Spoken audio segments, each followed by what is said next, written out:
नमस्कार दोस्तों, मैं आपका मित्र दादा राजेब भोसले बिजौड़ीकर। आज मैं हूँ तमिलनाडु की बॉर्डर पर या तमिलनाडु में हूँ, जहाँ ऑटो रिक्शा टीवीएस की ऑटो रिक्शा बनती है, कार बनती है या टीवीएस की मोटरसाइकिल जहाँ बनती है, वहाँ कंपनी के बाहर जो पार्किंग वाला एरिया है वो पार्किंग में मैं खड़ा हूँ। मैं आज जानना चाहूँगा कि जो ड्राइवर भाई अपने हैं पूरे भारत भर में एक गाड़ी या ट्रक चलाने का काम जो करते हैं, वो ट्रक चलाते समय उनको कोई तकलीफ होती है, उनका खान पान क्या रहता है, उनका रहन सहन कैसा होता है, वो घर परिवार से कितने दूर रहते हैं, हम सब जान लेंगे ऐसे ही जांबाज ड्राइवर भाइयों से। तो सबसे पहले मैं पूछना चाहूँगा कि ये जो ड्राइवर भाई है उन्होंने अपनी गाड़ी देखो कितनी अच्छी सी सजाई हुई है। मतलब जो अपने घर में हम इंटीरियर करते हैं, घर ऐसा एकदम टकाटक जैसे सजाते हैं, उससे भी बेहतर ये ड्राइवर भाई ने अपना गाड़ी का जो कैबिन है वो सजा के एकदम साफ सुथरा रखा है। तो उनसे ही जानते हैं कि वो जो ड्राइवर भाई है अपने, वो कहाँ से है, उनका नाम क्या है और कितने सालों से वो ये ट्रक चलाने का काम करते हैं। तो ड्राइवर भाई अपना नाम क्या है? शुभ मेरा नाम। नाम अनु शुक्ला है और मैं उत्तर प्रदेश इटावा से हूँ और मेरे को 10 साल हो गए हैं इस लाइन में काम करते हुए। तो आप उत्तर प्रदेश से है, इटावा से 10 साल हो गए आपको काम करते समय। हाँ जी सर। तो ये आप जो गाड़ी चलाते हैं, तो आपको गाड़ी चलाते समय क्या क्या तकलीफों का सामना करना पड़ता है? सारी तकलीफें ही हैं सर। कोई कहीं से भी घुस जाएगा, कोई भी नुकसान कर जाएगा तो प्रॉब्लम अपने को होगी। बड़ी गाड़ी वाले हैं ना, गलती हो या ना हो पर गलती बड़ी गाड़ी वाले की ही आती है। आपको भी ये मालूम होगा, कहीं भी जाते हैं स्टेट में जहाँ भाषा नहीं समझ में आता है तो उधर तकलीफ तकलीफ होता है। मतलब आपको रास्ते में चलते टाइम कार वाले जो इधर से उधर घुसते हैं उसकी तकलीफ होती है, मोटरसाइकिल की तकलीफ होती है, और यहाँ इस स्टेट से दूसरे स्टेट में जाएंगे तो भाषा का प्रॉब्लम हो जाता है, भाषा समझ नहीं में आता। जैसे कि तुम उत्तर भारत में जाओगे तो वहाँ हिंदी पूरा चलता है, लेकिन दक्षिण साउथ में जैसे आओगे वो बहुत ज्यादा भाषा का प्रॉब्लम आता है। जैसा हुआ आंध्र प्रदेश हो गया, तेलंगाना हो गया, कर्नाटका हो गया, तमिलनाडु केरला हो गया, तो भाषा का प्रॉब्लम आता है। तो आप कैसा फेस करते हैं फिर क्या आपको थोड़ा बहुत अंग्रेजी में ही बात करना पड़ता है, तभी उनसे बात कर पाओगे। 10 रुपए का चीज 30 रुपए में मिलेगा, 50 रुपए में मिलेगा, ये सब दिक्कत आती है अपने। ओके, तो आप अभी आपने घर से कितने दूरी पे हो? यहाँ से मेरा घर होगा 2500 किलोमीटर दूर, 2500 किलोमीटर की दूरी पे आप है।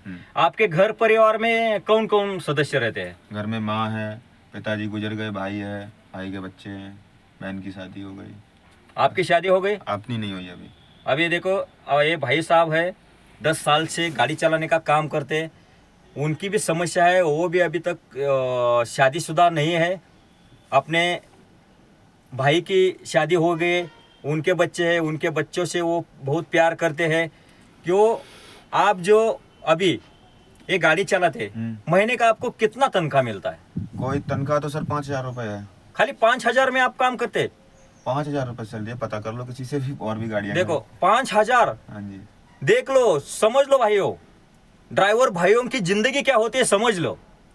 खाली महीने का तनख्वाह आपको अजूबा लगे या आपको झूठा लगेगा, लेकिन ये सच बात है कि खाली महीने का 5000 तनख्वाह के ऊपर एक काम करते हैं, अपनी जान की बाजी लगा के काम करते हैं, मालिक का घर भरने का काम करते हैं। तो आप इतना कम तनख्वाह में कैसे काम करते हैं? आपको कुछ मतलब एडवांस में कुछ मिलता है या कोई ट्रिप के पीछे जो आपको वो ट्रिप का ही रहता है, लागत रहती है वो मिलता है? जैसे कि अपनी गाड़ी खड़ी रहेगी ना तो कुछ नहीं बचेगा, गाड़ी चलेगी उस हिसाब से ही बचेगा। जैसे ट्रिप का 2000, कहीं 5000, जैसा दूरी रहता है, 1000 किलोमीटर, 15 किलोमीटर, 500 किलोमीटर, उस हिसाब से। समझ लो आप यहाँ से तमिलनाडु से आप दिल्ली जा रहे हाँ हैं, दिल्ली का ट्रिप लेके जा रहे हैं, तो दिल्ली का ट्रिप आपको कम से कम 3-3500 किलोमीटर तो उसका अंतर जो है। बिल्कुल बिल्कुल। तो आपको अगर वो ट्रिप में कितना मिलेगा? वो ट्रिप में मान लो सर कोई वही 5000 रुपए का आपको डीजल बच जाएगा, 2-3 हजार रुपए आपको एडवांस में बच जाएंगे, यानी 8-10 हजार रुपए उसमें से जब आपका खाना पीना सब खाना आज से बनाओगे, अगर होटलबाजी करोगे तो वो भी नहीं बचेगा। मतलब यहाँ से दिल्ली निकल जाओगे तो कम से कम 6-7 दिन लगेगा। 6-7 दिन में खाली आपको वही। 8 या 9 हजार रुपए मिलेगा, मिल जाएगा। वो भी हाथ से बनाने से। हाथ से बना के खाएगा तो, हाँ। अगर होटल में खाएगा तो बहुत कम मिलेगा। बहुत कम मिलेगा। तो आप यही आपको आप लास्ट का सवाल बोलता हूँ मैं, आप अभी एक गाड़ी चलाते अपने दिल से, दिलो जान से चलाते, बहुत प्यार से चलाते या मजबूरी से चलाते हैं? नहीं सर, मैं मजबूरी भी है और फिर मजबूरी के साथ फिर अपना दिल भी लगा है इससे। अपना कोई कर भी नहीं सकते हो अपन दूसरा काम, ना कहीं जॉब कर सकते हो, क्योंकि अपना जो शुरू से किया वही कर सकते हैं। इसमें चाहे 5,000 मिले या 2,000 मिले या 10,000 मिले, ओके। कुछ भी तकलीफ हो, कोई भी मुसीबत हो, वो सब सामना करना पड़ता है ड्राइवर को। आप दूसरे ड्राइवर भाइयों को क्या कहना चाहोगे, क्या संदेश दोगे? दूसरे ड्राइवर भाइयों से यही संदेश है मेरा, भाई साहब, जिस स्टेट में चलें आराम से चलें, जल्दबाजी ना करें, क्योंकि गलती कोई और करता है और भरना हमको पड़ता है, आपको भरना पड़ता है, ये आपको भी पता है। इसलिए सुरक्षित चलें। और यूपी बिहार उधर तो बहुत ज़्यादा कोहरा पड़ रहा है, तो ज़्यादा से ज़्यादा गाड़ियां ना चलाएं, अपने घर पे रहें बाली बच्चों के साथ, वो ज़्यादा बेटर होगा। क्योंकि अभी केएमपी की है सूचना है, 13 तारीख को इतना भयंकर एक्सीडेंट हुआ है कि 14 गाड़ियों में 20-22 लोगों की मौत हुई।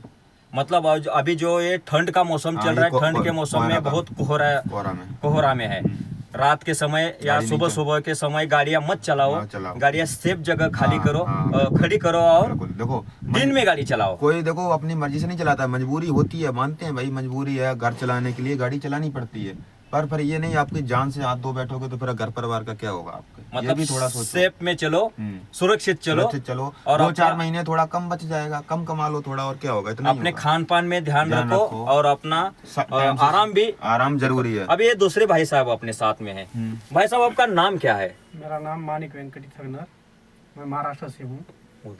ये महाराष्ट्र से उस्ताद जी हमारे। महाराष्ट्र से हूँ मैं। हमारा डिस्ट्रिक्ट लातूर है। हमारे को हर जगह टेंशन नहीं आता है कि जो कोहरा गिरता है, जब आगे वाला गाड़ी नहीं दिखाई पड़ता है, तो उस टाइम में मत गाड़ी चलाइए भाई, ड्राइवर भाई।